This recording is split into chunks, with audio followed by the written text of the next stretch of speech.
The glass half full view of the world at the end of 2019 is still intact, but the bushfire tragedies, the coronavirus outbreak, and below average business confidence is challenging the outlook. An update on our view at the start of the new decade. The 20s kicked off with optimism that the global deceleration had turned the corner, with forecasts of global growth dipping to 3%, but edging higher to 3.5% through 2020. And the domestic outlook was consistent with the global recovery, thanks to a truce on the trade wars. Local data was also positive through January, with employment growth running at 2.1% year on year, comfortably ahead of population growth of 1.6%.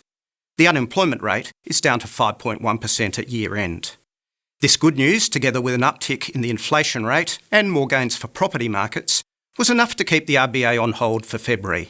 And their language is still stoically positive. But the Reserve Bank did admit that the impact of the bushfires and the coronavirus outbreak will weigh on domestic growth. Just how large this impact will be and how lasting is the unknown part of the equation. But a negative read for first quarter GDP can't be ruled out. Far less likely is 2 consecutive negative quarters, a recession. So, while the impact of the virus on China will be significant, and the combined impact with the fires will be very challenging for local tourism and other service exports, we do need to consider the recovery, not just the downturn. Similarly for housing, the downturn through 2018 was very unsettling, but the inevitable recovery shows the longer-term trend. The gains in Sydney and Melbourne are clear on this chart. But in January, every capital city was stronger, and regional property rose 0.7% for the month.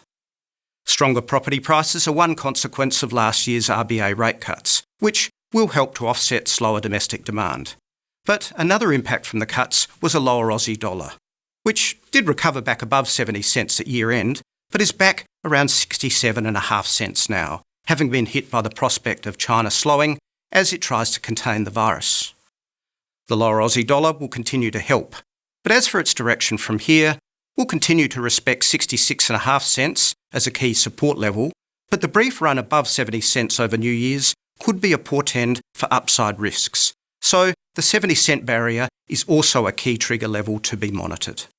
The third beneficiary of these record low interest rates is stock markets, with our ASX 200 up over 18% last year, and further gains seen in January.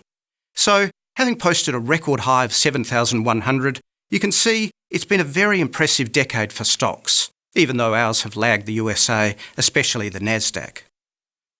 The 20s are off to a roaring start, but increased volatility in equities and other markets is likely until the impact of coronavirus is more clear, including locally through tourism and consumer confidence in particular. And that's the market update from Bendigo Bank.